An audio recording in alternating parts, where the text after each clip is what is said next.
বাংলার এই আধুনিক জগতের কাল্পনিক কিছু ভাবনা দিয়ে লেখা আমার এই গল্প টাইম স্টোরি।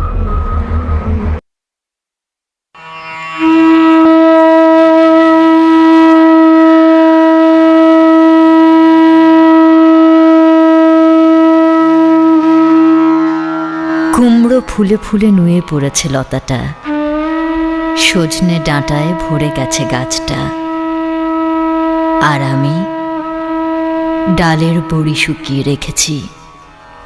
খোকা, তুই কবে আসবি? কবে ছুটি? চিঠিটা তার পকেটে ছিল, ছেঁড়া আর রক্তে ভেজা। মাগো, ওরা বলে সবার কথা কেড়ে নেবে, তোমার কোলে শুয়ে গল্প শুনতে দেবে না। বলো মা, তাই কি হয়? তাই তো আমার দেরি হচ্ছে। তোমার জন্যে কথার ঝুড়ি নিয়ে তবেই না বাড়ি ফিরব। লক্ষ্মী মা, রাগ করো না, মাত্র তো আর কটা দিন। পাগল ছেলে।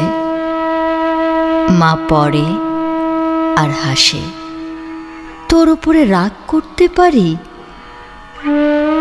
নারকেলের চিড়ে কোটে, উড়কি ধানের মুড়কি ভাজে, এটা সেটা আরো কত কি। তার খোকা যে বাড়ি ফিরবে, ক্লান্ত খোকা। কুমড়ো ফুল শুকিয়ে গেছে, ঝরে পড়েছে ডাঁটা, পুঁই লতাটা নেতানো। খোকা এলি? ঝাপসা চোখে মা তাকায় উঠোনে উঠোনে, যেখানে খোকার সব শকুনিরা ব্যবচ্ছেদ করে। এখন মার চোখে চৈত্রের রোদ পুড়িয়ে দেয় শকুনিদের। তারপর দাওয়ায় বসে মা আবার ধান ভানে, বিন্নি ধানের খই ভাজে। খোকা তার কখন আসে, কখন আসে? এখন মার চোখে শিশির ভোর, স্নেহের রোদে ভিটে ভরেছে।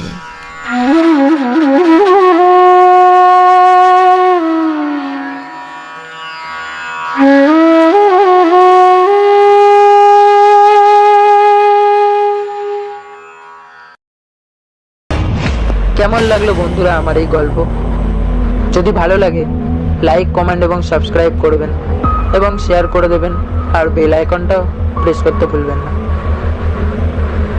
ধন্যবাদ আপনাদের সকলকে, ধন্যবাদ আমার এই গল্পটা শোনার জন্য। আজকের গল্প এখানেই শেষ করছি। আশা করছি আপনাদের এই গল্পটি ভালো লেগেছে। আগামী পর্বে টাইম স্টোরি আরও একটি নতুন রোমাঞ্চকর গল্প নিয়ে হাজির হচ্ছে। ততক্ষণ দেখতে থাকুন টাইম স্টোরি এবং সুস্থ থাকুন, সুখে থাকুন, ভালো থাকুন। ধন্যবাদ।